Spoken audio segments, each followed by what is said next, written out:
everybody. Today I'm going to review Betta's bearing splitter kit model 1535/C4.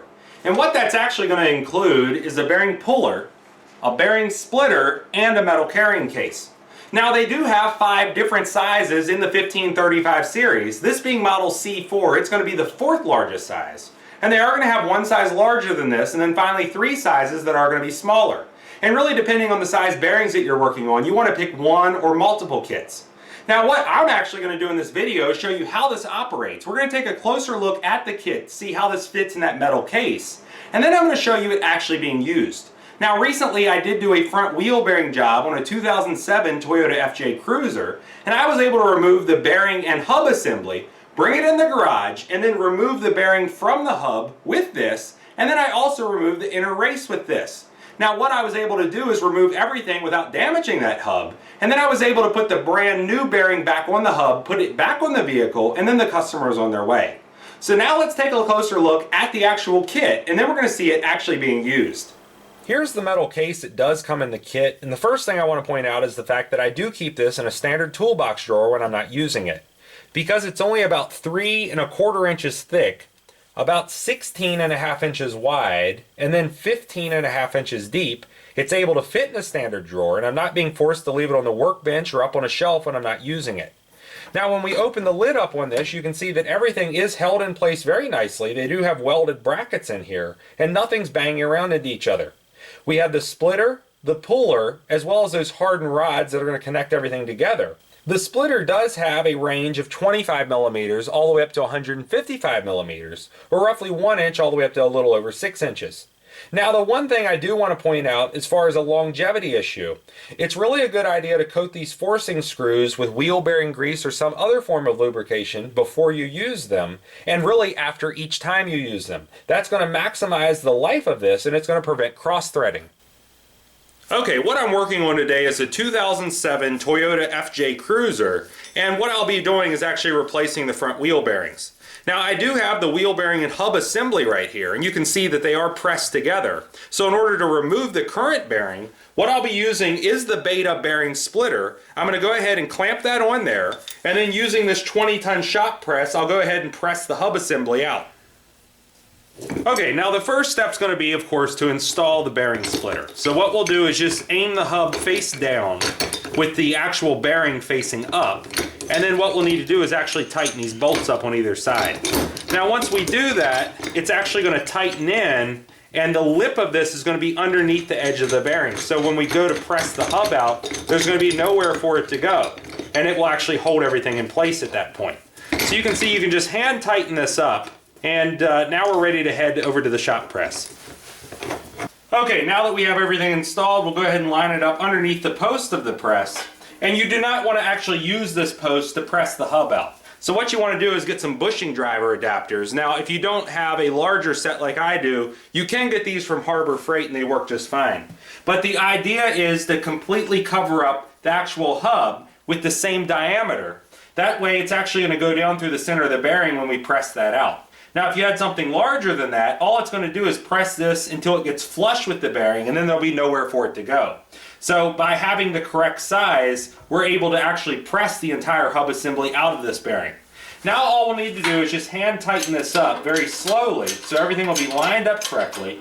And now we can go ahead and completely press the entire hub assembly out.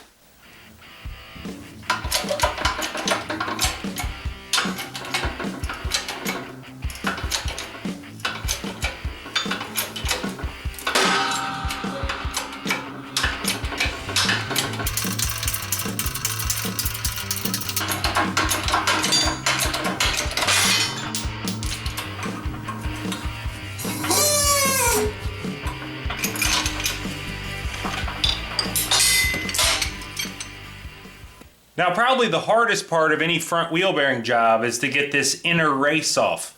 You can see that it is still on the hub, this entire section right here, and it is pressed on. So this is extremely hard to get off, and it's extremely tight on the hub. So what we're actually going to do now is use the Betta to remove that also. Now normally if you didn't have a bearing splitter in order to pull this off, you would have to take an angle die grinder or maybe even a Dremel tool and then cut a little groove along here, hoping that you don't actually damage the hub in the meantime. And then you'll take a cold chisel as well as a hammer to hit it and hope that it cracks all the way through. And then you could take pry bars and pull that off. But this is a lot quicker and safer way to do this with very minimal risk of actually damaging the hub.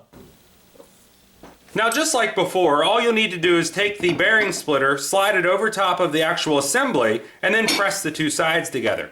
Once you do that, you can tighten these bolts up, and it's going to force both sides of the bearing splitter together, and the sharp edge is actually going to meet underneath of the inner race. So rather than use the shop press to remove the inner race, what we're actually going to do is use the top portion of the 1534 kit. They're actually going to screw two large bolts into the bearing splitter, and then there's going to be one large bolt that's going to press the hub assembly out of the inner race. Okay, now that I have the hub clamped down the vise with the bearing splitter installed, I'm going to go ahead and install this top forcing screw assembly.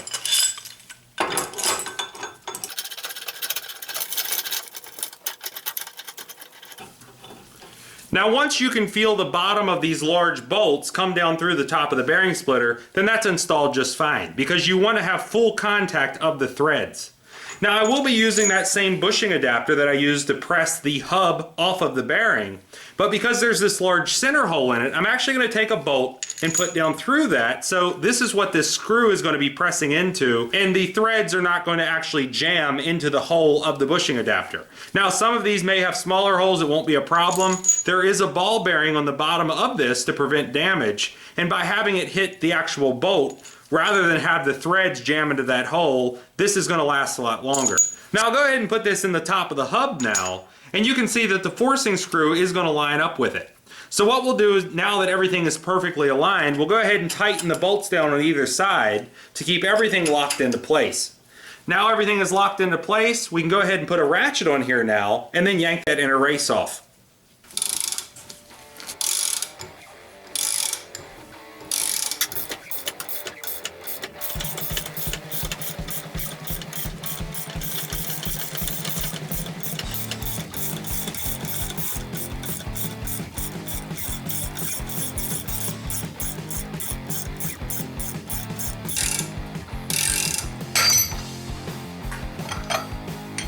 And now that we've removed our inner race, the hub is completely ready to go once we clean it up to install the new bearing and then go back on the vehicle.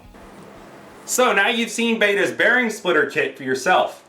I will say this did an excellent job at removing the wheel bearing and the inner race from the hub, and it did so without any damage to the hub itself.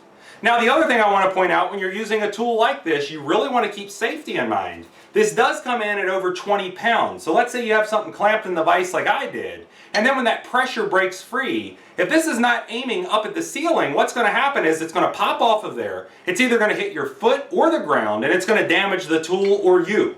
So really keep that in mind where this is going to go when that tension finally does break free.